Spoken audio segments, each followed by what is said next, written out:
Welcome to the next episode of On Call with Dr. Jason Golbin. I have another amazing guest today, Dr. Jen McEachron, and she's joining us in her not so new role as both the system chief of Gynecologic Oncology for both Catholic Health, the system, as well as Good Samaritan University Hospital. Jen, welcome. Thank you. Thank you so much for having me. I'm happy to be here today. Oh, it's so great to have you. This has been long in coming. You are truly I would say an up-and-coming star, but I think you're beyond up-and-coming already in our health system. Now, you grew up in our health system. We're going to talk all about it. It's a really, really exciting background. But I learned something amazing when we were prepping for this interview, and this is where we have to start. You didn't really want to be a doctor, or I shouldn't say didn't want to. It wasn't your first thought growing up. You wanted to be a professional soccer player. That's correct. That was the original goal. How do you get from professional soccer player to doctor? Tell us about that. Well, luckily, as I was going through my journey with soccer growing up, and it led me to playing in college and led me to an institution where I kind of discovered that, there's probably more to life than sports, and I'm not sure what the longevity is here. And then also I had the first experience working along all the university's sports medicine doctors. And that's really when I kind of got my first exposure into medicine. And it was always just so intriguing to me how intertwined they were with the whole sports team. And that's really what first intrigued me and kind of set me on this path while I was playing soccer in college to really explore medicine more. All right, now wait a second. Now you went to Binghamton. I did. SUNY Binghamton. Was it SUNY back then, or had it become Binghamton University they were already? really trying to transition to the Binghamton still trying, University I think, at that point in time. I think it's a constant theme. We won't say when you or I graduated, but I'm much older than you, and it was SUNY Binghamton back then. And I don't think there were really any sports when I went. I'm sure there were, but it wasn't something that I focused on. Did you pick Binghamton for the soccer? I did. I was actually recruited to play there on the Division I team. You get a scholarship for that? I did. Oh, that is cool. Which is what led me down this whole road. And conveniently, it was a nice academic place, and it, led me down this road now. But yeah, absolutely, my whole goal. Ivy of the state school, right. So they say. Where did you grow up? I grew up in very rural upstate New York on the Vermont border. Actually, in a little tiny town called Hoosick Falls. So very far. That's the name of it? Come on. Yep. Hoosick? Hoosick Falls. I don't even know. How do you spell that? Hoosick. Hoosick Falls. That is cool. So did you ski? Place. Oh, of course. Well, I actually. You were an athlete growing up. Yeah. Oh, my whole life I was an athlete growing up, and actually I was a very avid snowboarder, and that's really what I did growing up. In addition to playing soccer. And studying school, I'm sure, because if you made it to Binghamton, you certainly weren't a slacker. Yes. I wasn't a slacker, but really the whole drive was where am I going to go to play soccer? And then conveniently it led me down that path. And what division level is Binghamton? It's Division I. It is? Yeah. Okay.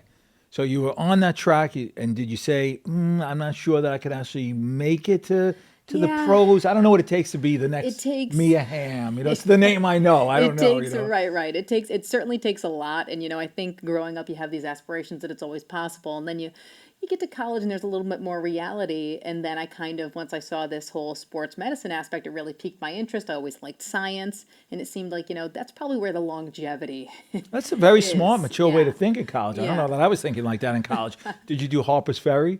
Oh, of course. Oh, my God. For those of you who don't know, Harper's Ferry is the ambulance squad at Binghamton. And half the school is pre-med. Yeah. And everybody works on the ambulance squad, right? I mean, did you work at did you volunteer in the hospils too? No, I didn't, because soccer really occupies, 90% of your life on the Division I team.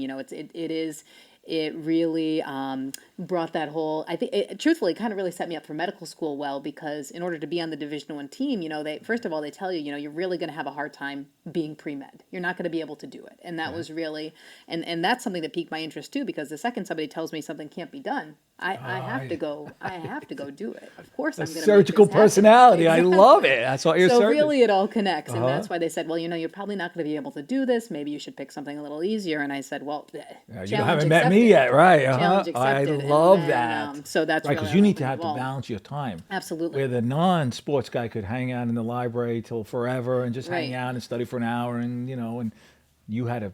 Right, the travel, a lot of times you're on the road for a couple days at a time. Too. So you're on the road for a couple days at a time. So it was, but it made the transition to med school seemed like, it was easy. Really, really nothing after that. All right, so you did that. Where'd you go to school? Where'd you go to med school? At Lake Erie College of Osteopathic Medicine at the Pittsburgh campus. Oh, in Pittsburgh. Yeah. In Pittsburgh, like Well, it's Greensburg, but it was the Pittsburgh campus, so it was right outside of Pittsburgh, which was great. wow. Yeah, so that was Why nice. there?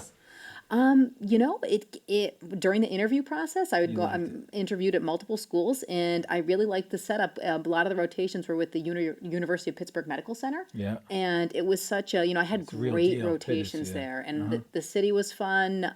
It was a good experience. It was different, very different. Yeah. Okay. I'm with you. Okay. So now you're in med school. Why OB?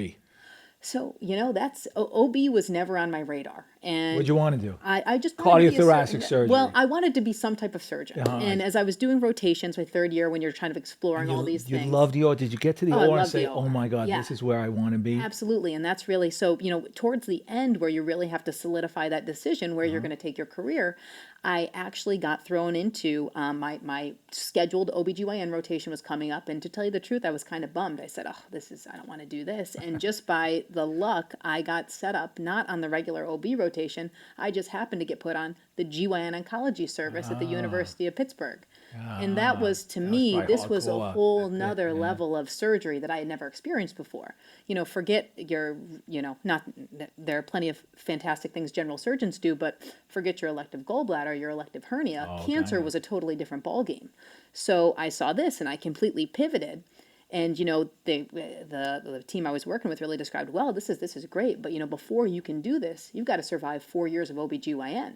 So that was another moment in my life where I said, challenge accepted. I love that. Okay. I'm gonna. You're gonna rock. Not only gonna do it, you're gonna rock it. Yeah, I will make it. And they kind of, they did try to. Some of my mentors, even that I really enjoyed in Pittsburgh, said, it's a tough road, because after if you make it through OBGYN, you've got to go through this match process again if you want to do this. You really have to stick it out. And I said that's what I want to do. No and problem. I and see here your we are. personality. Yeah. Oh, it's very, very interesting. All right. Yeah. So you do that. How did you end up at Good Samaritan University Hospital? I mean, It's another stroke of complete luck. After I decided, wow, I really think I'm going to do this. I'm going to stay on this OBGYN career path, and this is going to be my goal. I got mixed to another rotation at the University of Pittsburgh Medical Center, and there was this new attending, and he was a regular OBGYN doc, but he was a new attending, and I ended up in the OR with him, and I said, this guy is amazing.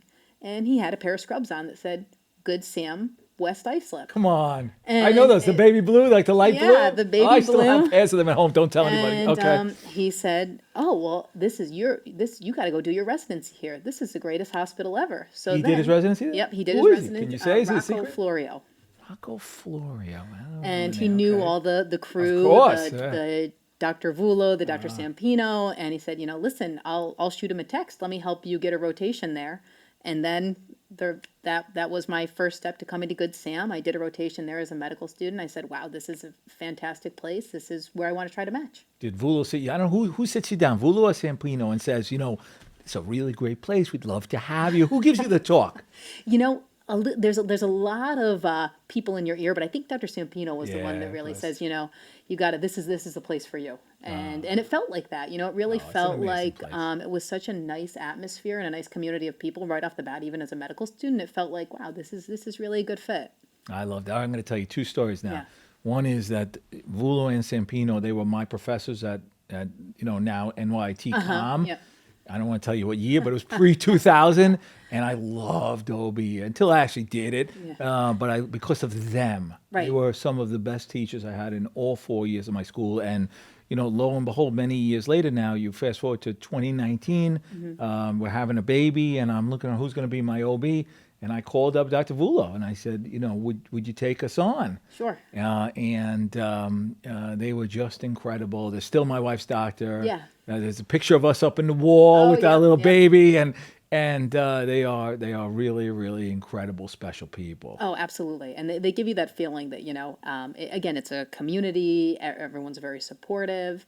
And, I did the same thing when I was going to have my kids. Who am I going to call other than Dr. Vulo? Oh, you So- did? That's funny. So we're I on the love it. wall too. Yeah, I love it. I can look next time I'm in the office with her. Yeah. All right. So now you're doing your OB. You still gyn-onc. We'll talk a little about what gyn-onc Mm-hmm. is. I just want to see how you get there. So now you have to match again. It's a Right. match It is, for yeah. gyn-onc.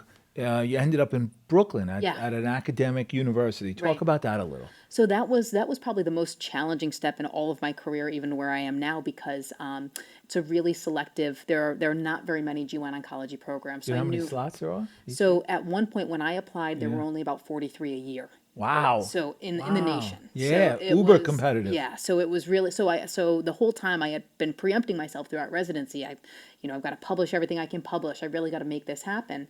And I don't think hard work scares you. no, no, I don't it know. feels like it's, if I'm If you're bored not doing otherwise. that, you're Yeah. probably, that's all right. I see that in your Yeah. personality. Okay. So, as it was coming up and I really wanted to match, one thing I was looking for is, now the field is very much so open, but it was still a field that was dominated primarily by MDs.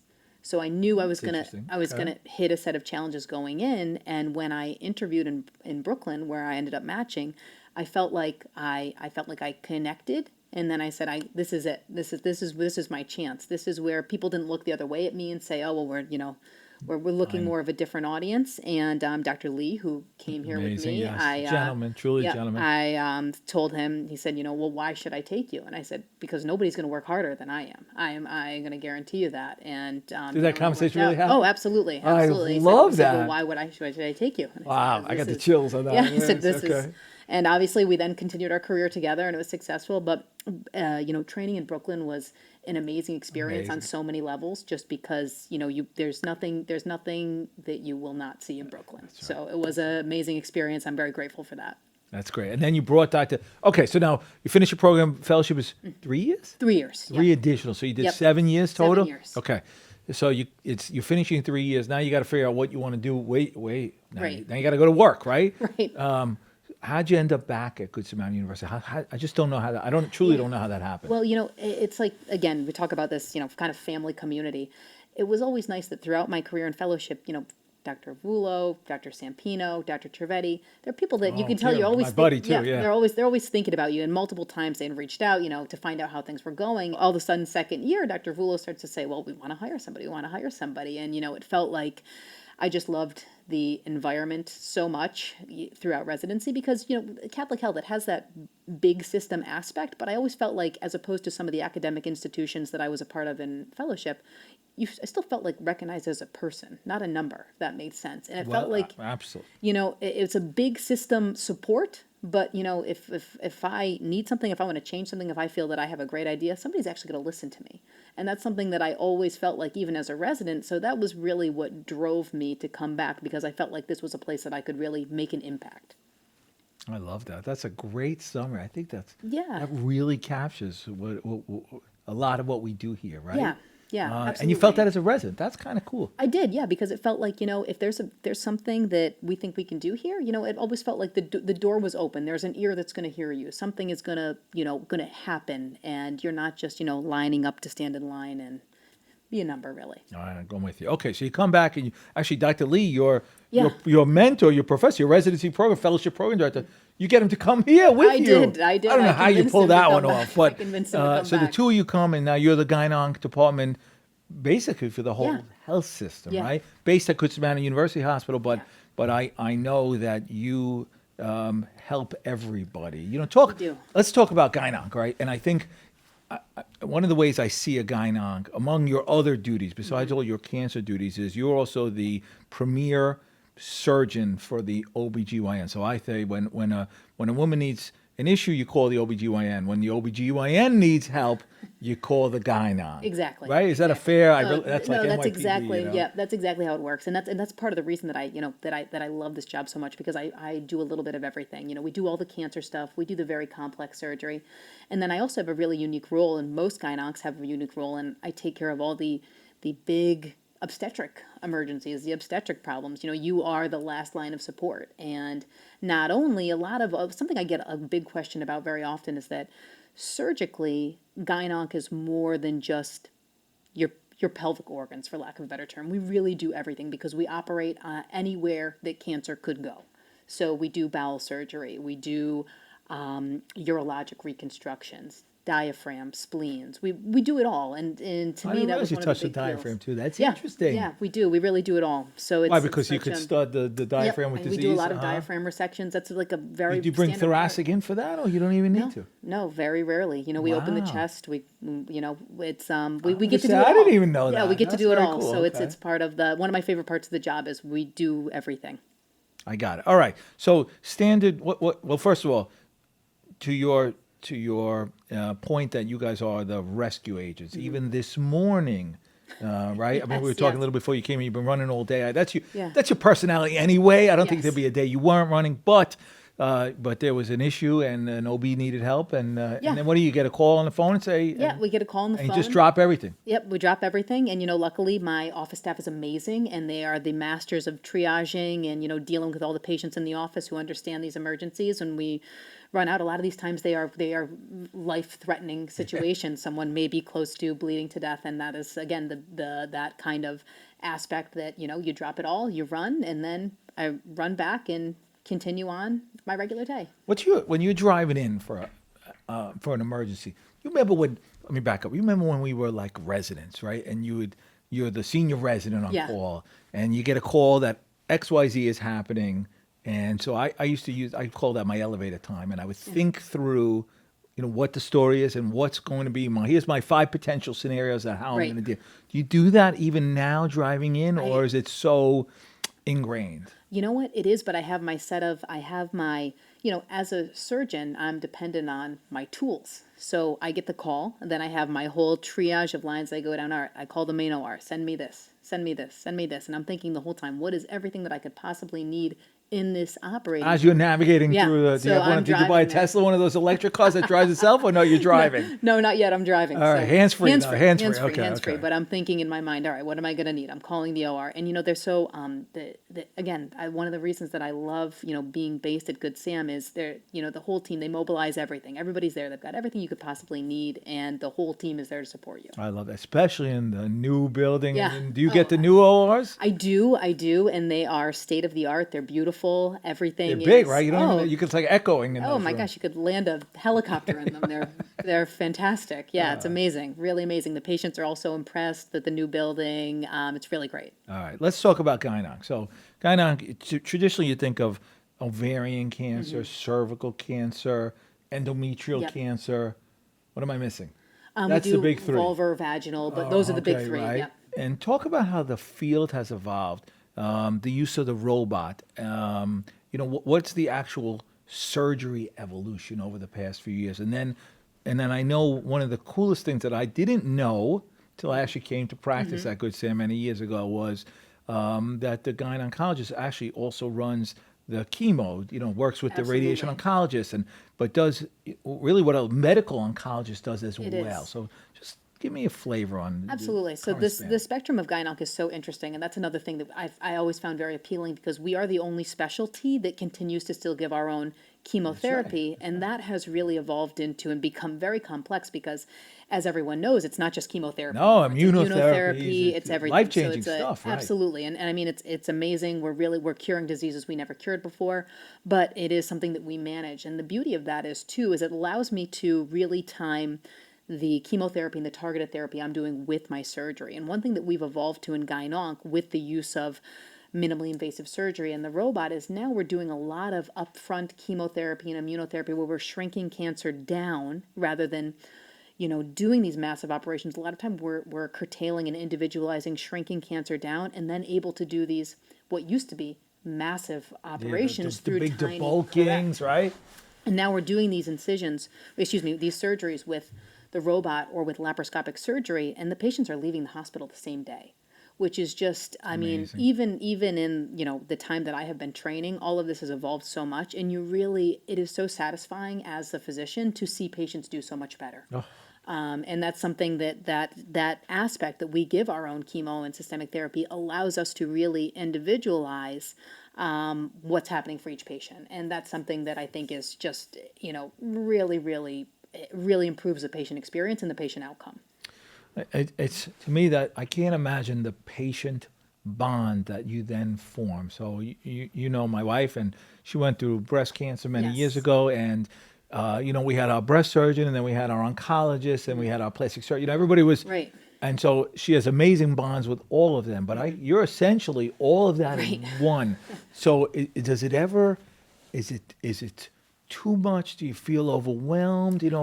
I can't imagine the internal pressure that. Again, I see your personality. Yeah. It's probably the right job for you, but No, it is a lot. I truly enjoy it. And a lot of people, one of the biggest questions I get, and I get this a lot from medical school students and residents, is that, oh, oncology is so sad. And I'm like, but when you don't, there's so much good in it. And when you help these patients, and, it's so interesting. People ask me, well, what does it mean to work in women's health? And I'll tell you, the best day of the year for me, I always really reflect and feel very emotional on Mother's Day, because we give all the mothers, more time. We give daughters more. And that's always a day that hits me very hard. And that's one day where I think of all my patients, and whether or not they're a mother, they have a mother. And, you think about all things in context, and it really feels like you get that connection with your patients. And I think about all my patients, it's just you develop that relationship with them where you're so invested in them moving forward.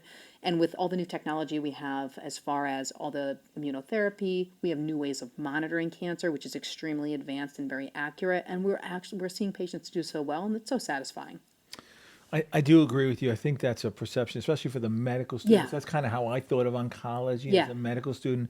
I think if I knew what I knew now, it would have been a field I would be much more interested in. But I don't think you recognize that. Maybe the kids coming out now with the Maybe. immunotherapies. And what about the robot?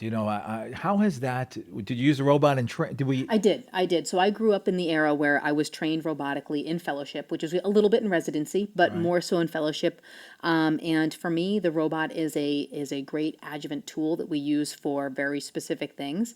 I do about 600 operations a year. 600. Yep, this past year we did just over 600, and You can start tabulating them per day. Take out the weekends, and that's amazing. And I am able to do Wait, that. how many because of years the are you support here staff. now? I started in July of 2021. So 5 years. Yep. We're just coming to Yep, 5 it's years. coming to 5 years. Yep. 600. That's incredible. I think So- how many people that you've Right. helped or saved over that. Wow. Yeah. So again, that's another thing that it makes it this so rewarding. But I use the robot in ways for very specific cases. Almost all of my surgery I do minimally invasively, and I do a combination of laparoscopic surgery or the robot. But it allows us to remove these tumor burdens in the pelvis that, again, the only other way that we had to access these were huge incisions where patients were really what it came down to is they may be in the hospital for 1 to 2 weeks. I used to manage them in the ICU. Yeah, They were absolutely. sick. Yeah. And there are certainly situations where that still comes into play, but the great majority of our surgeries we've converted to laparoscopic or robotic, which has just given us an extra level of technology. The robotic cameras are 3D. And frankly, you never want to operate without them now, because I can see better with the robotic camera than I can with my own eyes. Right, it's amazing. So, it just makes everything that much more accurate and that much more better for the patient. I right. mean, and the robots are evolving too, right? The robots are evolving, and the robots are getting more efficient, which is fantastic. And it's one of my favorite things about my job is training the residents. It's so satisfying for me when I've got the two chief residents. But how do you fit that in now? Now you're busy. You got to do the case. You got to run to the. Yeah.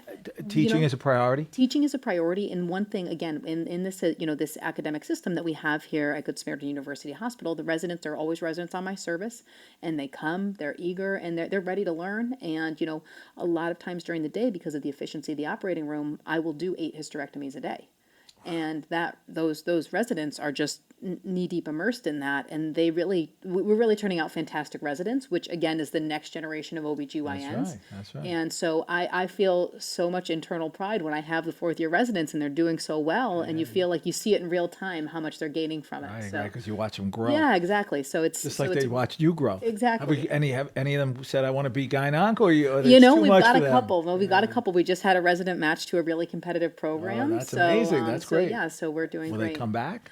Hopefully. You gotta work on them like Fingers Lula worked crossed. on you. Yeah, You gotta keep absolutely. in So touch. it's in the works. All right, so this is an uber stressful job, right? I see it. I get that. That's your personality, and you thrive. You really thrive on that. But there must be some downtime. What do you do to relax? Is that word even in your vocabulary? I'm not sure. People ask me that a lot, and do you take any time off even?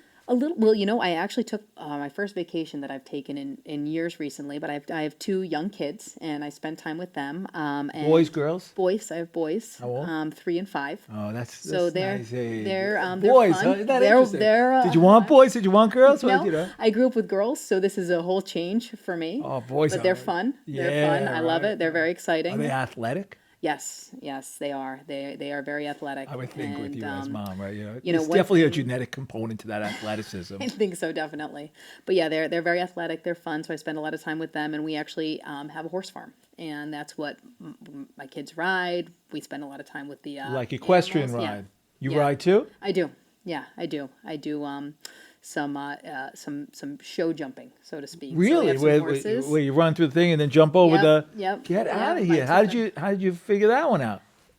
As an adult, again, as life changes and, soccer becomes a little bit hard on the body long Yeah, term, you're I kind of right. got some interest in maybe some sports with some more long-term longevity. Okay. And And my family equestrian. got- huh? yeah. So here we are, and the horses. You think they're about like fun. what's the paddleball? What are they playing now? The Pickleball. pickleball, right? Okay, but people get hurt playing pickleball all the time because Yeah, yeah, non-athletic roll people who ankle. suddenly are doing these. Right. So we do that, and that's And my you train favorite. them. They get on the horses too. They do. They do. Wow, even the 3-year-old. Even the That's 3-year-old. So cool. Yeah, no, it's very fun. Wow. So actually, even though that's still an activity, and many people wouldn't consider that relaxing, I consider Mm. that my like escape from medicine. And Do you feel like the horses have personality? Like people Oh, my bond with their gosh. horses? Yeah, And each absolutely. one is different, right? I mean, absolutely, they're all different. So Wow. that's that's a nice. That's your Yeah, that is relaxation. my relaxing, spending time oh, with that's the horses. amazing.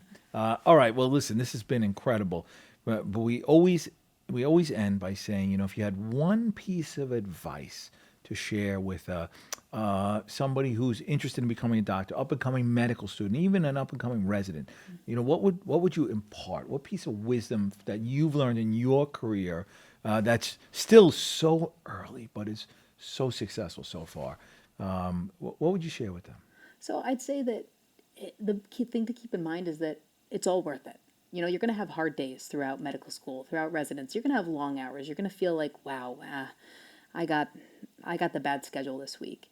And all that matters is on the end of this, how are you going to come out? And you want to keep a positive attitude. And again, I see such success in our residents that are there working hard, putting in those hours, and they're going to be successful. And that really is just stay the course and work hard, and it's all worth it. Can I tell you what word comes to my mind when I think about you? We knew each other peripherally, but I really never sat down and had this conversation. There's a book by a professor at University of Pennsylvania her name is Angela Duckworth. I don't know if you know this book. It's called Grit. No. Okay, this is your listening in the car material, and she talks about what makes successful people, and it's not the smartest, it's not it's a formula that she calls passion times perseverance, and I see the that's a grit great in phrase. you. I saw it when we've talked before, and I've seen it, but now I feel it, and I'm sure that's what's leading to, again, your success, even at Definitely. still, an early point in your, knock on wood, long, successful career. So I feel that, on behalf of Catholic Health, we're very, very blessed and lucky to have you here in our health system. And I think you're going to just continue to do amazing things. Well, thank you so much. I'm so happy to be here. I love working for the system. Like I said, it's a fantastic system to work in, and we do this well because of all the support we have. Agreed. So great. Thank you so Thank much. you.